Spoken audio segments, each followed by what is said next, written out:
Welcome back. New Jersey is one of two states holding elections for governor this fall. The other, as frequent viewers of this program know, that's Virginia. But New Jersey, Democrats battling to lead the Garden State. Well, they gathered last night for their final primary debate. You can see that right there.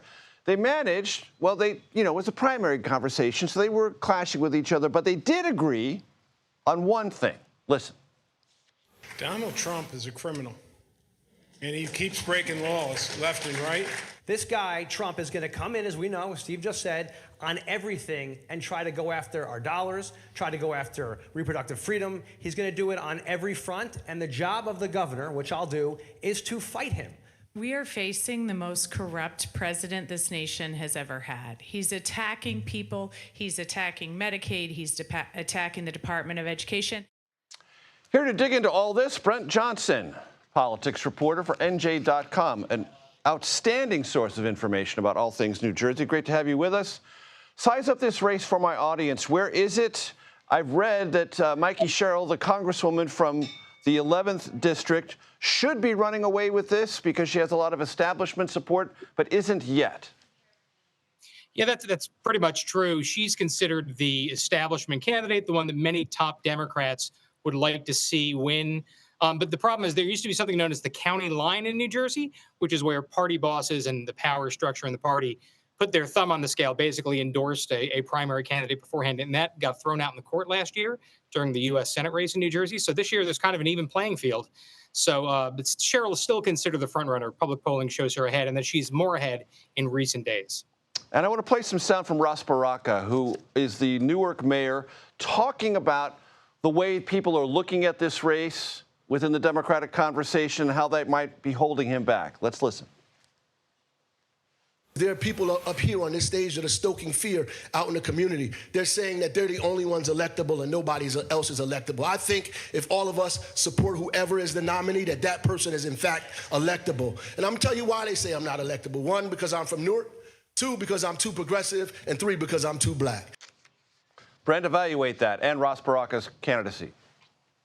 Well, Barack is running in the progressive lane. He's fighting another big city mayor, Jersey City Mayor Steve Fulop, for the progressive vote in the primary. And they're both trying to surge over Sherrill in this primary.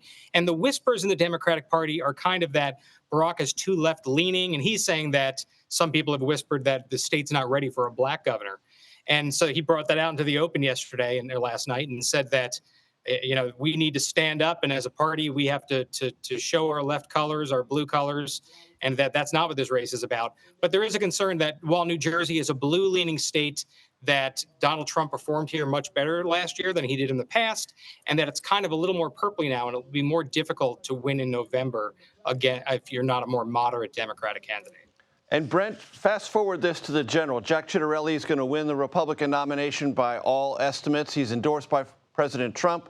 How does that general election look to you? I know we don't know who the Democratic nominee is, but there are some signs where that race might be heading. Yeah, it's going to be a tough race for the Democrats no matter what. New Jersey, again, is a blue state, but they tend to go back and forth between governors here, between each party. You had Chris Christie, then you had Phil Murphy. It's been since the last time we had a party win 3 terms in the governor's office in a row was 1961. Just 3 years before the Beatles, appeared on Ed Sullivan. So it goes to show you that it will not be an easy race for the Democrats. The Republicans are expected to say, do you want 4 more years of Phil Murphy? But the wild card here is Donald Trump. Trump may have done a little bit better last year, but his presidency has already been polarizing. How does that play out? Does that hurt the Republicans in their chance to take back the governor's office? And Brent, real quickly, the results 2024 to 2020 showed a 10-point drop for the Democratic nominee. Are Democrats reconciling themselves to that? Do they have some answer for why they did so much more poorly in 2024 than 2020? Well, New Jersey has high property taxes and a high cost of living, and you'll hear Democrats here talk a lot about how we need to make the state more affordable because that's where they think Republicans are going to attack them the most. And their argument is that Donald Trump has not been good for the economy so far, so you don't want to put a Republican in charge here if you want things to be more affordable in New Jersey. NJ.com's Brent Johnson. Brent, thank you. I appreciate it. Thank you.